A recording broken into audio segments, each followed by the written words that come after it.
Imagine walking into your own multi-million-dollar empire, disguised as a stranger, only to find your janitor sobbing in a dark corner of the store. What could be so devastating that it shakes the foundation of everything you've built? This is Undercover Black CEO walks into his store, finds the janitor crying, and the truth is worse, a gripping tale of deception, loyalty, and a corporate conspiracy that will leave you questioning who you can trust. Buckle up for a roller coaster of twists that'll keep you on the edge of your seat. Don't miss out. Hit that subscribe button now to dive into this story and stay hooked for more jaw-dropping narratives like this one. Malik Jackson adjusted the brim of his worn baseball cap, the faint scent of his cologne masked by the cheap deodorant he'd doused himself in to complete his disguise. At 42, he was the youngest black CEO of a Fortune 500 retail chain, Jackson's Home & Style, a household name across the United States for affordable yet chic furniture and decor. His face was plastered on business magazines, his story of rising from a foster kid in Chicago to a billionaire celebrated as an American dream. But tonight, he wasn't Malik Jackson, the polished executive in tailored suits. He was Mike, a scruffy delivery driver in a faded jacket, slipping into the flagship store in downtown Atlanta to see what his empire looked like when the cameras weren't flashing. For weeks, whispers of discontent had reached his office, complaints about management, declining morale, and mysterious inventory shortages.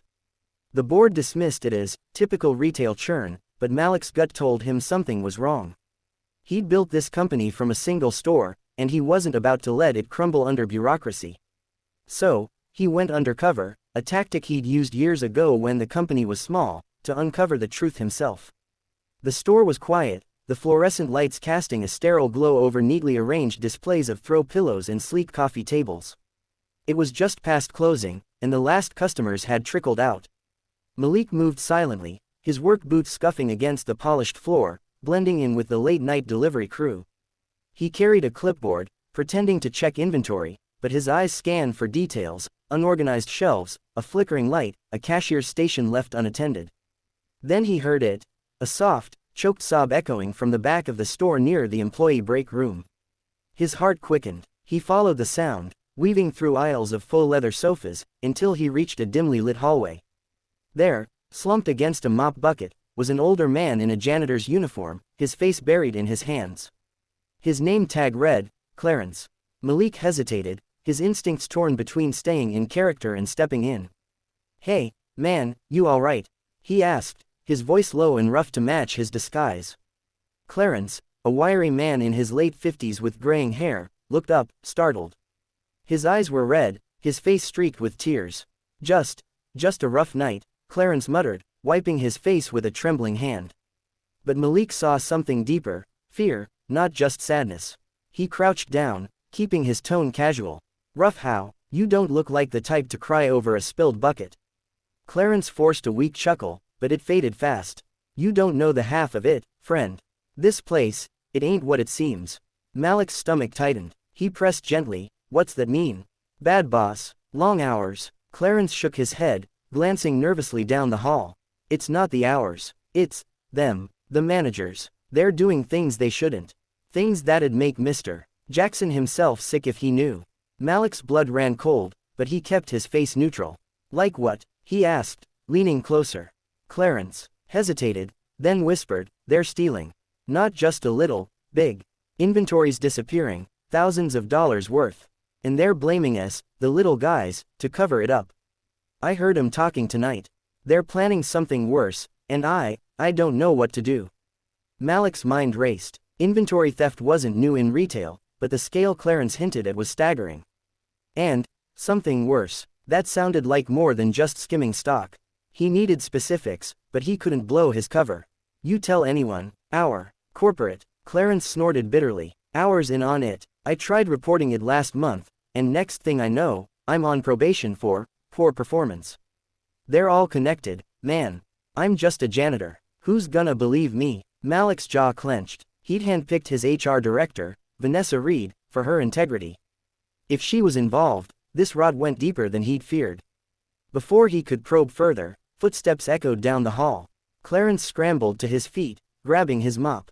"Don't say nothing," he hissed, fear flashing in his eyes. A woman in a crisp blazer appeared, Stacy Harper, the store manager. Malik recognized her from performance reviews, ambitious, charming, a rising star. She barely glanced at Clarence, her eyes locking onto Malik. "You the new delivery guy?" she asked, her tone sharp. Malik nodded, holding up his clipboard. "Yeah, just checking the stock." Stacy's lips curled into a thin smile. "Good, stay out of the employee areas. We don't need extra hands back here." Her tone was polite but laced with warning. Malik nodded again, playing dumb, but his mind was on fire. Stacy's quick dismissal of Clarence, her territorial attitude, it all screamed guilt. Over the next week, Malik dug deeper, rotating through stores in his disguise, listening to employees, and piecing together fragments of the truth. The theft was systematic. High-value items like luxury lamps and imported rugs vanished from inventory logs, replaced with fake records of damaged goods. The profits were funneled through shell companies, and employees who asked questions were intimidated or fired. But the real bombshell came when Malik hacked into Stacy's work email, a skill he'd picked up in his scrappy early days.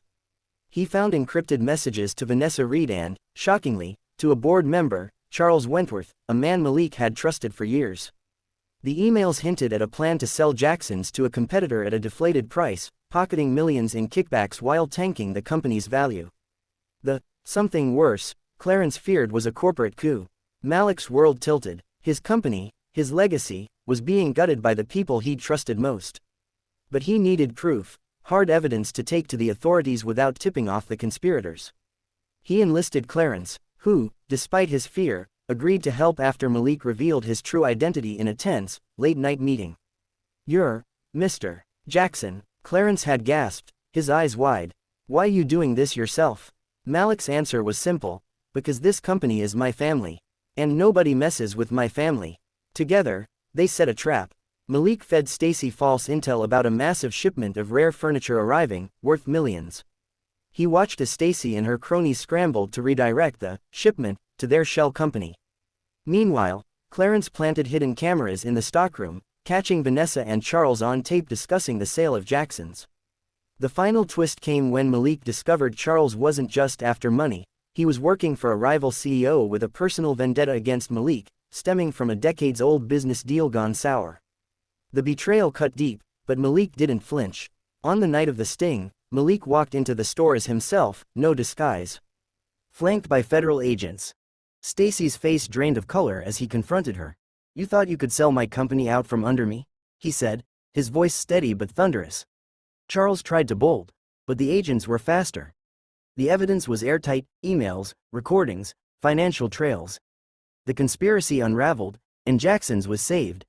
In the aftermath, Malik promoted Clarence to a corporate oversight role, ensuring no employee would ever feel voiceless again.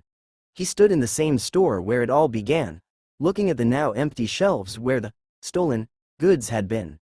The truth had been worse than he'd imagined, but facing it had made him stronger, and his company, too.